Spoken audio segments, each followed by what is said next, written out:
যেমন কথা তেমন কাজ, যেমনটা বলা হয়েছিল হলো ঠিক তাই।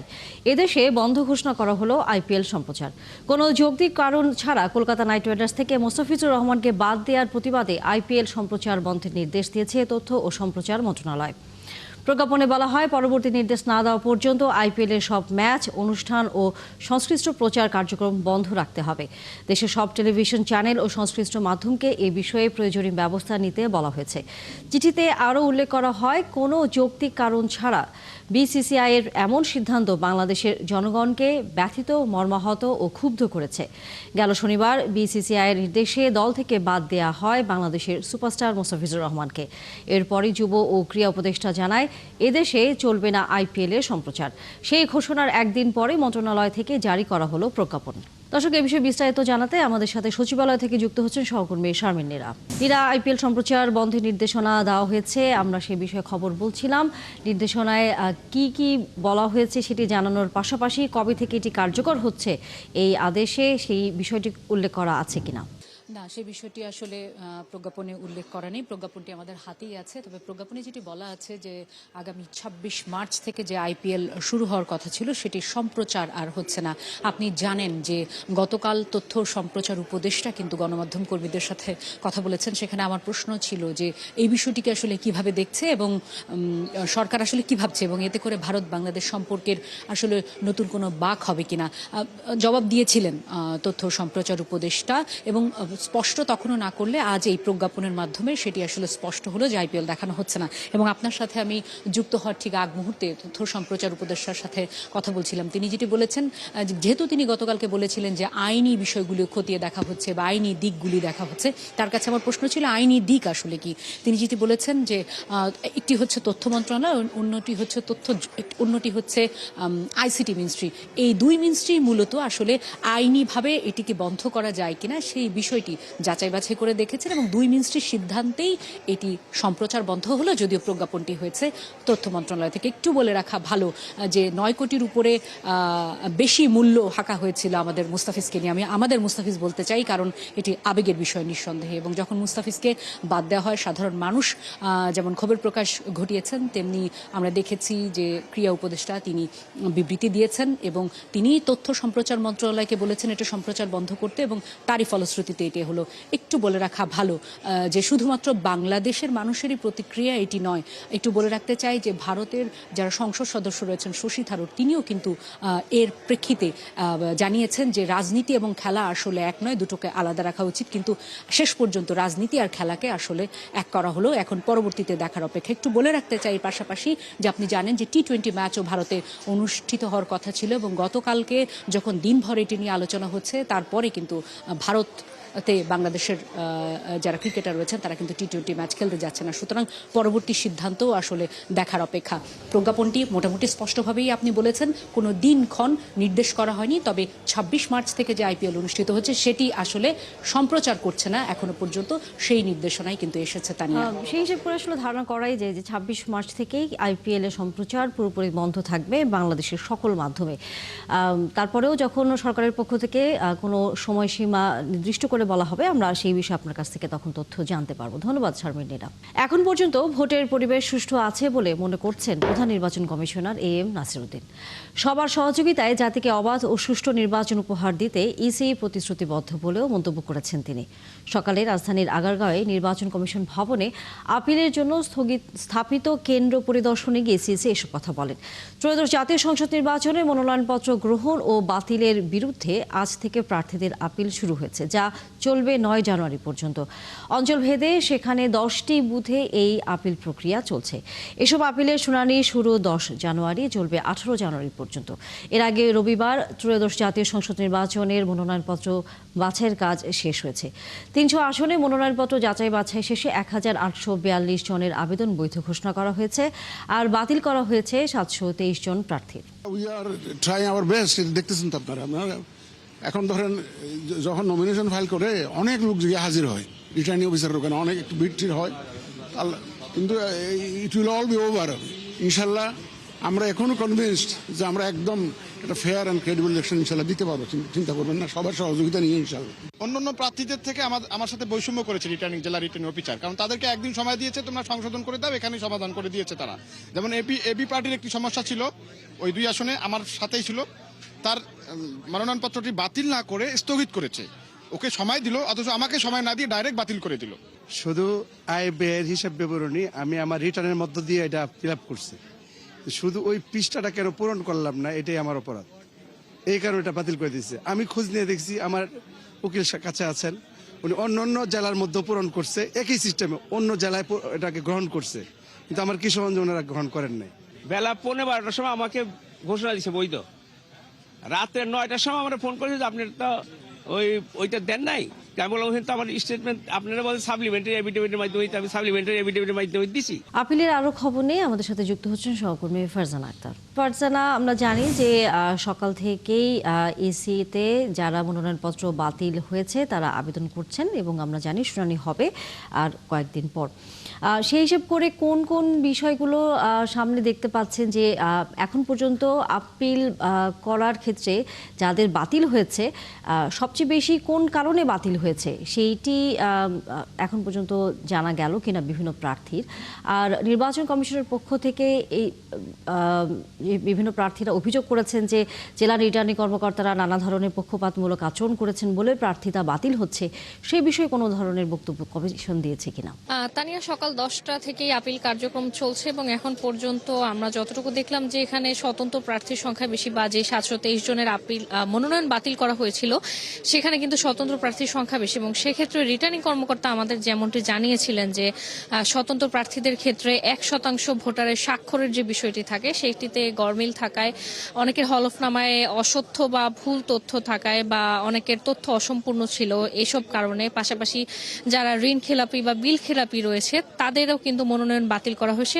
মোটা দাগে বলা যায় যে এসব কারণেই কিন্তু মনোনয়নগুলো বাতিল করা হয়েছিল। অনেকে আজকে আমরা যেমনটি দেখলাম প্রার্থীদের সাথে কথা বলে, তারা যেমনটি বলছিলেন যে অনেকে যাদের আইনজীবী দিয়ে সেই মনোনয়ন ফর্ম পূরণ করেছিলেন তারা সঠিকভাবে হয়তো পূরণ করতে পারেনি, কোনো একটি জায়গায় বোঝার ভুল ছিল, বা তারা যেমনটি আমাদের কাছে অভিযোগও করেছেন গণমাধ্যমে যে রিটার্নিং অফিসার দলীয় প্রার্থীদের যে মনোনয়ন সেটি গ্রহণ করলেও একইভাবে আবেদন করার পরও কিছু স্বতন্ত্র প্রার্থীর মনোনয়ন গ্রহণ করেনি, এমন অভিযোগ কিন্তু তারা করেছেন গণমাধ্যমে। এবং এরপর যখন নির্বাচন কমিশন সচিবকে আমরা প্রশ্ন করেছিলাম যে এসব অভিযোগে আসলে নির্বাচন কমিশন কি ধরনের ব্যবস্থা নিচ্ছে, নির্বাচন কমিশন সচিব যেমনটি জানিয়েছিলেন যে এখন আসলে তারা যে কোনো সমস্যা নিয়ে আপিল করতে পারবেন 5 থেকে 9 তারিখ পর্যন্ত, এবং এরপর যখন শুনানি করা হবে তখন আসলে এসব বিষয় নিয়ে আলোচনা হবে প্রার্থীদের সঙ্গে বা শোনা হবে। এবং সকাল থেকে কিন্তু আমরা দেখছি যে 10টি অঞ্চলে ভাগ করা হয়েছে, 10টি বুথ রয়েছে এখানে অঞ্চল ভিত্তিক, এবং এই বুথগুলোতে প্রার্থীরা আসছেন। এখন পর্যন্ত যদি বলি, সকাল থেকে আমরা দেখেছি প্রায় 11টির মতো আপিল পড়েছে। আজকে বলা যায় যে যারা আসছেন তারা কিন্তু অনেকেই দেখতে আসছেন যে আসলে কিভাবে আপিল আবেদন করতে হয়, এবং সকাল থেকে কিন্তু আমরা এখন পর্যন্ত হেভি ওয়েট প্রার্থী দেখিনি। আমরা যেমনটি জানি যে ঢাকা 9 আসনে তাসনিম জারার স্বতন্ত্র প্রার্থী তাসনিম জারার মনোনয়ন অবৈধ ঘোষণা করা হয়েছে, এবং কক্সবাজার 2 আসনে জামায়াতের জেনারেল সেক্রেটারি হামিদুর রহমান আজাদ, তাদেরকে কিন্তু আমরা আজ দেখিনি। ধারণা করা হচ্ছে যে তারা দুপুরে বা আগামীকাল আসতে পারেন, এবং এখন পর্যন্ত এখানে কার্যক্রম চলছে, এবং কার্যক্রম শেষে বিকাল 5টা নাগাদ পর্যন্ত আপিল গ্রহণ করা হবে, এবং এরপর হয়তো নির্বাচন কমিশনের পক্ষ থেকে একটি ব্রিফ করা হবে। তানিয়া, ফারজানা আক্তার, আমরা ফিরবো তখন আবার আপনার কাছে। দর্শক, সহকর্মী ফারজানা আক্তার ছিলেন এতক্ষণ নির্বাচন কমিশন থেকে। ঘোষিত সময়ে নির্বাচন করতে অটল সরকার জানিয়েছেন স্বরাষ্ট্র উপদেষ্টা জাহাঙ্গীর আলম চৌধুরী। দুপুরে সচিবালয়ে এক ব্রিফিংয়ে তিনি জানান, নির্বাচন বানচালে ষড়যন্ত্র কঠোরভাবে দমন করা হবে। নির্বাচনের নিরাপত্তা নিশ্চিত করতে সব ধরনের পদক্ষেপ নিচ্ছে আইন শৃঙ্খলা বাহিনী। এ সময় স্বরাষ্ট্র উপদেষ্টা জানান, ওসমান হাদি হত্যা মামলার চার্জশিট দেয়া হবে বুধবারের মধ্যেই। তারা ব্যর্থ হবেন, এই বিষয়ে আইন শৃঙ্খলা বাহিনীগুলোকে আরও কঠোর হওয়ার নির্দেশ দেওয়া হয়েছে। এবারে জাতীয় সংসদ নির্বাচনে আইন শৃঙ্খলা বাহিনীর সদস্যরা আইন শৃঙ্খলা পরিস্থিতি অবনতি ঘটানোর বা বাধাগ্রস্ত করার যে কোনো চেষ্টা, প্রতিরোধ ও আইন শৃঙ্খলা নিয়ন্ত্রণে ভোট কেন্দ্রে যে কোনো সময় যে কোনো স্থানে প্রবেশ করতে পারবেন। সবাই সিদ্ধান্ত নেওয়া হয়েছে যে রাস্তাঘাট বন্ধ করে জনদুর্ভোগ সৃষ্টি করা যাবে না। ওসমান বিন হাদির হত্যাকাণ্ডের ঘটনায় দায়েরকৃত মামলার ইতিমধ্যে এই ঘটনায় 11 জনকে গ্রেপ্তার করা হয়েছে। মামলাটি দ্রুত বিচার ট্রাইব্যুনাল স্থানান্তর করার সিদ্ধান্ত নেওয়া হয়েছে এবং অন্তর্বর্তীকালীন সরকারের মেয়াদে এই হত্যাকাণ্ডের ন্যায় বিচার নিশ্চিত করা হবে বলে আমরা আশা করি। ভঙ্গুর অর্থনীতিকে টেনে তুলতে চায় বিএনপি, সাথে প্রশাসন ও আইন শৃঙ্খলা স্বাভাবিক করা ও জবাবদিহিতার আওতায় আনা, আর ফ্যামিলি, কৃষি ও স্বাস্থ্য কার্ডের মাধ্যমে সরাসরি সেবা দেওয়ার অঙ্গীকার দলটির। এসবকে সামনে রেখে নির্বাচনী ইশতেহার দেবে বিএনপি। নেতারা বলছেন, আগে থেকেই দেওয়া রাষ্ট্র সংস্কারের 31 দফাকে ঘিরে তৈরি হচ্ছে এই ইশতেহার। ফরাদ ইবনে মালিকের প্রতিবেদন। রাজনৈতিক দলগুলোর এখন তোড়জোড় ভোটারদের কাছে টানার। প্রচারণা শুরুর আগেই তারা ঠিক করছে নির্বাচনী ইশতেহার। প্রস্তুত বিএনপিও। প্রশ্ন হচ্ছে, কি থাকছে বিএনপির এবারের নির্বাচনী ইশতেহারে? দলটি বলছে, ঘোষিত 31 দফাই তাদের ইশতেহারের মূল উপজীব্য। 31 দফার মধ্যে যেসব পয়েন্টগুলো আছে সেগুলোই তো ম্যানিফেস্টোে আসবে। আর বিশেষ করে যেগুলো আমরা নতুন কিছু করতে চাচ্ছি, যেমন ফ্যামিলি কার্ড, হেলথ কার্ড, তারপরে হচ্ছে হলো কৃষি কার্ড, কৃষকের কার্ড, এগুলো যেগুলো করছে এগুলোই হলো মূল বিএনপির লক্ষ্য। এবার কল্যাণমুখী দেশে রূপান্তরিত করার জন্য যে কাজগুলো করার জন্য, সেই কাজের জন্য এই জিনিসগুলো হাতে নেওয়া হয়েছে। এবং তবে ক্ষমতায় গেলে তাদের প্রথম কাজ হবে দেশের ভঙ্গুর অর্থনীতি ও প্রশাসনিক অবস্থার পরিবর্তন আনা। সবচেয়ে বড় যেটা আর কি, যে যাকে দিয়ে তুমি আইন শৃঙ্খলাকে রক্ষা করবা, সেই পুলিশ বাহিনীকে ধ্বংস করে দিয়ে গেছে। আজকে পুলিশ বাহিনীর মরালটা নষ্ট করে দিয়েছে। তো এইগুলোকে ফিরিয়ে আনতে তো আমাদেরকে একটু সময় লাগবে। তারপরে প্রশাসনে হাসিনাকে যে যারা স্বৈরাচার বানিয়েছিল তারা তো এখনো আছে। সুতরাং এইগুলোকে আমাদেরকে ঠিক করতেও একটু সময় লাগবে। কিন্তু কোনো কিছুই হবে না জনগণের আড়ালে, থাকবে জবাবদিহিতাও। সব দৃশ্যমান হবে, অগোচরে কোনো কিছু করা হবে না। আমাদের রাজনীতি আগামী দিনে এটার মধ্যে স্বচ্ছতা থাকতে হবে, জবাবদিহিতা থাকতে হবে। বারবার একটা কথা আমরা বলছি যে ট্রান্সপারেন্সি, অ্যাকাউন্টেবিলিটি মাস্ট। সকল নাগরিকের সমান অধিকার রাজনীতিতে যেভাবে থাকবে, অর্থনীতিতে তার অংশগ্রহণ করার অধিকার থাকবে, সুযোগ সৃষ্টি করা হবে। যার যেখানে সম্ভাবনা আছে বাংলাদেশের নাগরিকদের, সেই সম্ভাবনাকে কাজে লাগিয়ে প্রত্যেকটি নাগরিক যাতে রাষ্ট্রের সুবিধা ভোগ করতে পারে।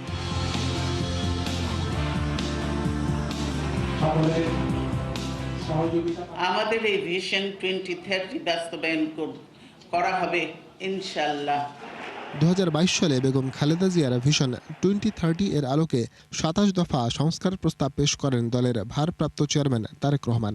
এরপর 2023-এ একে বর্ধিত করে ঘোষণা করা হয় রাষ্ট্র বিনির্মাণের নতুন ইশতেহার 31 দফা। ফরহাদ ইবনে মালিক, 71, ঢাকা। গেল কয়েক বছরের মতো এবারও সংসদে থাকছে ব্যবসায়ীদের দৌরত্ব। অর্থ কিংবা প্রভাবের বিচারে বড় দলগুলোর পাশাপাশি ছোট দলেও গুরুত্বপূর্ণ এসব হেভিওয়েট প্রার্থী। বিএনপি, জামায়াত ইসলামী থেকে শুরু করে জাতীয় পার্টি কিংবা এনসিপি সব দলেই বড় ভূমিকা রয়েছে কোটিপতিদের। যদিও একেবারে রিক্তশূন্য ব্যতিক্রমও রয়েছেন কেউ কেউ। ধনী ও গরিবের মিশেলের এই নির্বাচনে তাহলে পাল্লাটা ঝুঁকছে কার দিকে? রাকিব আল জাবেদের রিপোর্টে বিস্তারিত। নির্বাচনী লড়াইয়ে টিকে থাকতে জোরালোভাবেই নেমেছেন বেশ কয়েকজন দলের কয়েকশো প্রার্থী। বরাবরের মতো এবারও যাদের আয় ব্যয় কিংবা সম্পদ নিয়ে শুরু হয়েছে নানামুখী আলোচনা। যদিও কমিশনে জমা দেয়া খতিয়ানার বাস্তবতার মধ্যে বড় ফারাক স্পষ্ট গেল কয়েক বছর ধরে। হলফনামা অনুযায়ী এবারের নির্বাচনেও কোটিপতি প্রার্থী বেশ কয়েকজন। তবে পেশায় রাজনীতিক হওয়ার পরও সম্পদের সবার উপরে চট্টগ্রাম 4 আসনের বিএনপি মনোনীত প্রার্থী আসলাম চৌধুরী। হলফনামায় তার মোট সম্পদ 457 কোটি টাকা। অন্যদিকে বিএনপির শীর্ষ নেতাদের মধ্যে সম্পদের সবার চেয়ে পিছিয়ে পাবনা 5 আসন থেকে মনোনয়ন পাওয়া শামসুর রহমান শিমুল বিশ্বাস। হলফনামায় তিনি দেখিয়েছেন 96 লাখ টাকা। দীর্ঘদিন সক্রিয় রাজনীতি থেকে দূরে থাকলেও 24 আগস্ট পরবর্তীতে রাজনীতিতে প্রকাশ্যে আসা দল জামাত ইসলামীতেও রয়েছেন ডজনের বেশি কোটিপতি প্রার্থী। তবে সবাইকে ছাড়িয়ে গেছেন দলটির ঢাকা 7 আসনের প্রার্থী পুরান ঢাকার ব্যবসায়ী মোহাম্মদ এনায়েতুল্লাহ। তার রয়েছে মোট 116 কোটি টাকার সম্পদ। বিপরীতে সম্পদের দিক থেকে এই দলে সবার চেয়ে পিছিয়ে রয়েছেন রাজবাড়ী 2 আসনের প্রার্থী মোহাম্মদ হারুন আর রশিদ। তিনি সব মিলিয়ে মাত্র 2 লাখ টাকার মালিক। রাজনীতিতে নবীন এনসিপির সবচেয়ে বেশি সম্পদের মালিক দলটির ঢাকা ২০ আসন থেকে মনোনয়ন পাওয়া প্রার্থী প্রকৌশলী নাবিলা তাহসিন। হলফনামায় স্থাবর ও অস্থাবর মিলিয়ে তার মোট সম্পদের পরিমাণ ৫,৪,০০,০০০ টাকা। অন্যদিকে সবচেয়ে কম সম্পদের মালিক আরেক প্রার্থী নরসিংদী ২ আসন থেকে মনোনয়ন পাওয়া তুষার সারোয়ার, যার মোট সম্পদ ২,২০,০০০ টাকা। রাজনীতির মাঠে জনসমর্থন কম থাকলে অর্থের বিচারে মোটামুটি ভালো অবস্থানে রয়েছেন সদ্য বিএনপি থেকে মনোনয়ন পাওয়া নুরুল হক নূর। হলফনামায় তার মোট সম্পদ ৯০ লাখ টাকা। তার চেয়ে ১,১০,০০০ টাকা কম রয়েছে গণ অধিকার থেকে সদ্য পদত্যাগ করা রাশেদ খানের সম্পদ। রাকিব আল জাবেদ, ৭১, ঢাকা। একই দিনে জাতীয় সংসদ নির্বাচন ও গণভোটের তফসিলের বৈধতা চ্যালেঞ্জ করে রিট দায়ের করা হয়েছে। রিটে গত ১১ ডিসেম্বর একই দিনে জাতীয় সংসদ নির্বাচন ও গণভোটের তফসিলের বিজ্ঞপ্তির কার্যকারিতা স্থগিত চাওয়া হয়েছে। একই সাথে রিটে তত্ত্বাবধায়ক সরকার গঠন করে নতুন করে নির্বাচনের তফসিল ঘোষণার নির্দেশনা চাওয়া হয়েছে। সোমবার সুপ্রিম কোর্টের আইনজীবী অ্যাডভোকেট ইউনুস আলী আকন্দ এই রিট দায়ের করেন। প্রধান নির্বাচন কমিশনার সহ সংশ্লিষ্টদের রিটে বিবাদী করা হয়েছে। চলতি সপ্তাহে বিচারপতি আহমেদ সোহেল ও বিচারপতি ফাতেমা আনোয়ারের হাইকোর্ট বেঞ্চে রিট আবেদনটির উপর শুনানি হতে পারে।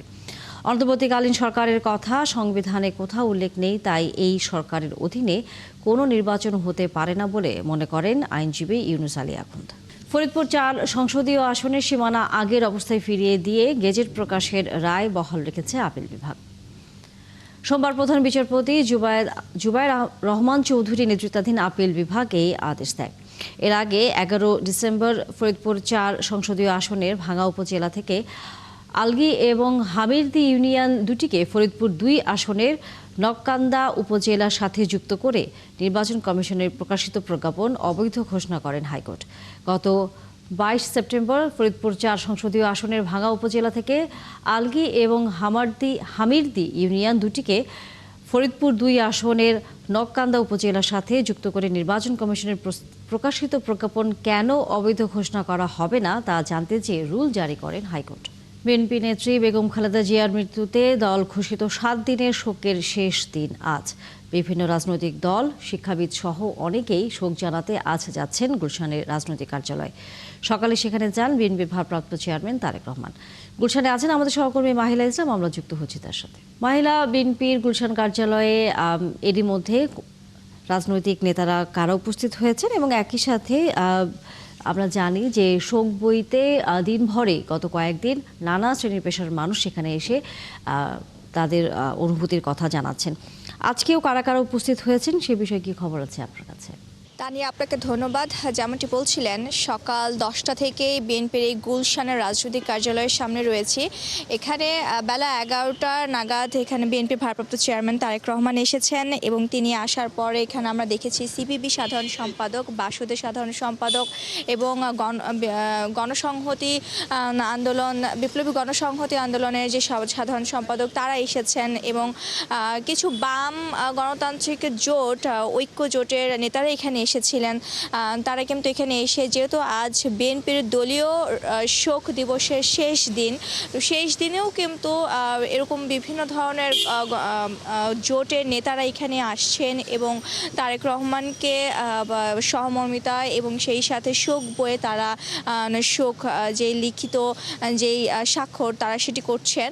এবং কিছুক্ষণ আগে আমরা বাসুদের সাধারণ সম্পাদকের সাথে কথা বলেছিলাম, সেই বজলুর রশিদ ফিরোজ, তিনিও কিন্তু বলেছেন যে বেগম খালেদা জিয়ার যেই অবদান এবং ৭১ এবং ২৪-এর যেই গণ অভ্যুত্থান এবং বেগম খালেদা জিয়ার যেই গণতান্ত্রিক প্রক্রিয়া ধারণ করার যে সংগ্রাম, সেটি যেন এবার সফল হয় এবং এই নির্বাচনে তারেক রহমানকে আসলে বিভিন্ন রাজনৈতিক দলরা সহযোগিতা করে দেশকে আসলে সামনের দিকে সেই সুন্দর গণতান্ত্রিক প্রক্রিয়ার মাধ্যমে যাতে ফিরে আসে, সেই আহ্বান এবং সেই কথাই তারা বলেছেন যে তারা বিএনপির সাথে কাঁধে কাঁধ মিলিয়ে দেশকে সামনের দিকে গণতান্ত্রিক প্রক্রিয়ায় যাতে নেওয়া যায় সেই বিষয়ে আসলে সহযোগিতা করবেন।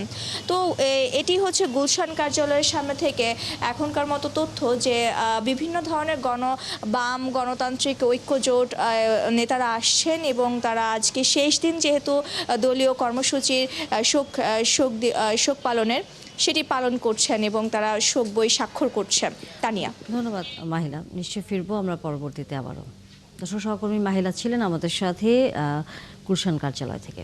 জাতীয় ত্রয়োদশ সংসদ নির্বাচন যাতে ভালো হয় সেজন্য সবাইকে ঐক্যবদ্ধ থাকার আহ্বান জানিয়েছেন বিএনপির নেতা শামসুজ্জামান দুদু। সকালে জিয়া উদ্যানে বেগম খালেদা জিয়ার মাজারে শ্রদ্ধা জানিয়ে সাংবাদিকদের তিনি কথা বলেন।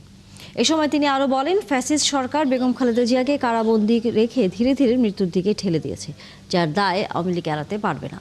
এ সময় বিএনপির আরেক নেতা আব্দুল সালাম জানান, দেশে গণতন্ত্র ও স্বাধীনতা সুরক্ষায় তারেক রহমানের বিকল্প নেই। অন্যদিকে এনডিপি নেতা ববি হাজ্জাজ শ্রদ্ধা জানিয়ে সাংবাদিকদের বলেন, সব ষড়যন্ত্র নস্যাৎ করে দিতে সবাইকে ঐক্যবদ্ধ থাকতে হবে। নানান জায়গায় যেভাবে বিশৃঙ্খলা সৃষ্টি করার চেষ্টা করা হচ্ছে, নির্বাচন খুব অল্প দিনের মধ্যে, সেই জন্য আমাদেরকে ঐক্যবদ্ধ থাকতে হবে যাতে শান্তিপূর্ণভাবে একটি নির্বাচন অনুষ্ঠিত হয়। আগামীতে দেশনায়ক তারেক রহমানের নেতৃত্বে এই দেশে রাষ্ট্র ক্ষমতায় বিএনপি যাবে এবং প্রত্যেকটা সংকটে যেমনি বিএনপি জনগণের পাশে ছিল, ঠিক এখনও যে সংকট আছে, যে দেশে গণতন্ত্র নাই, মানুষের মৌলিক অধিকার নাই, আজকে স্বাধীনতাকে সুরক্ষিত করতে হলে বিএনপি ছাড়া, যেমন দেশনায়ক তারেক রহমান ছাড়া কোনো বিকল্প নাই। জীবন দিয়ে খালেদা জিয়া প্রমাণ করেছেন দেশ এবং গণতন্ত্রের স্বার্থই ছিল সবার আগে বলে মন্তব্য করেছেন বিএনপির স্থায়ী কমিটির সদস্য আব্দুল মঈন খান। সকালে অ্যাসোসিয়েশন অফ ইঞ্জিনিয়ার্স বাংলাদেশ অ্যাবের নেতাকর্মীদের জিয়া উদ্যানে শহীদ জিয়াউর রহমান ও খালেদা জিয়ার সমাধিতে শ্রদ্ধা জানিয়ে কথা বলেন। বন্দুক নয়, খালেদা জিয়ার শক্তি ছিল জনগণ বলেও জানান মঈন খান। তিনি গণতন্ত্রের জন্যে তার জীবনকে উৎসর্গ করেছেন।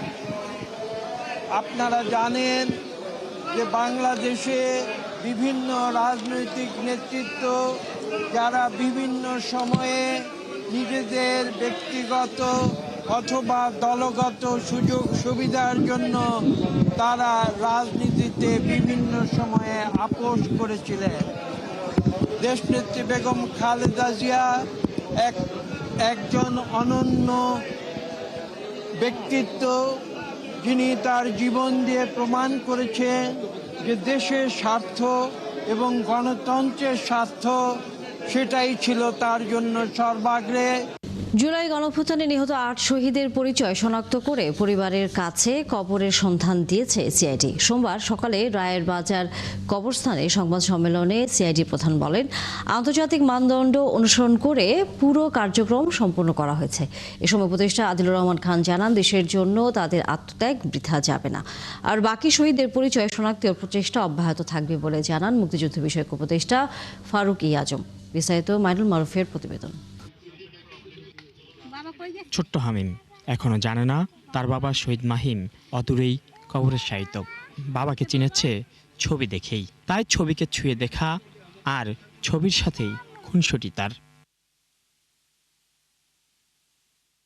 এদিকে বেওয়ারিশ হিসেবে দাফন হওয়া শহীদ ফয়সাল, রফিকুল, আনোয়ারদের মা, স্ত্রী, সন্তানসহ স্বজনদের আহাজারিতে ভারী হয়ে ওঠে রায়েরবাজারের কবরস্থান। বিচার চাই আমরা, তারা যে আমরা যে জীবিত থাকার কালীন আমরা জীবিত হারা থাকি, যে তাদের বিচার হয়, আল্লাহ যেন তাদের বিচার করে। 18 জুলাই আমার ভাই বাসাতে বের হয়েছে, বের হওয়ার পর আমরা হাসপাতাল, মর্গ সব জায়গায় তন্ন খুঁজেছি, কিন্তু আমার ভাইয়ের কোনো খোঁজ পাইনি। থানাত গেলাম, পুলিশরা ঠেলা ঠেলা কালা বার করে দেয়, এরপরে হাসপাতালে গেলাম, জেলখানাত গেলাম, সব কাজে।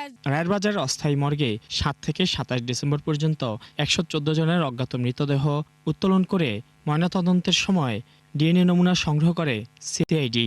এরপর 9টি পরিবারের দেয়া নমুনার সাথে মিলিয়ে 8 শহীদের পরিচয় শনাক্ত হয়। দীর্ঘদিন পর হলেও প্রিয়জনের কবর শনাক্ত হওয়ায় কষ্টের মাঝে কিছুটা সান্ত্বনা পাচ্ছেন তারা। পাশাপাশি চেয়েছেন দৃষ্টান্তমূলক বিচার। কবর আমরা শনাক্ত করে যে আমার লাশ আমরা বুঝা পাইছি, এই জায়গায় আমরা খুঁজা পাইছি, বাচ্চাগুলো পরবর্তীতে দেখাতে পারিতে তার বাবা কোথায় আছে। জানি না, অনেক ভালো লাগতেছে, অনেক শান্তি পাইছি যে ভাইয়ের আইসা ভাইয়ের কবরটা দেখতে পারবো, দাঁড়ায় দোয়া করতে পারবো, দোয়া করতে পারবো। তাদের আত্মত্যাগ কখনো বৃথা যাবে না উল্লেখ করে উপদেষ্টারা জানান, বাকি শহীদদের পরিচয় শনাক্ত প্রচেষ্টা অব্যাহত থাকবে। এই কার্যক্রম কেবল আইন, মানবাধিকার এবং আন্তর্জাতিক মানদণ্ডের প্রতি আমাদের অঙ্গীকারেরই প্রতিফলন নয়, এটি নিখোঁজ শহীদদের পরিচয় নির্ধারণ, পরিবারগুলোর অনিশ্চয়তা দূরীকরণ এবং ভবিষ্যতের বিচারিক কার্যক্রমের জন্য গুরুত্বপূর্ণ ফরেনসিক প্রমাণ সংরক্ষণেও সহায়ক হয়েছে। জুলাই অভ্যুত্থানে নিহত সমস্ত শহীদদের আত্মত্যাগ আমাদের জাতীয় ইতিহাসের অবিচ্ছেদ্য অংশ। তাদের এই আত্মত্যাগ জাতির ইতিহাসে চিরস্মরণীয় এবং অম্লান হয়ে থাকবে। আজকের এই দিনে আমরা সেই সব শহীদদের আত্মার মাগফিরাত কামনা করছি।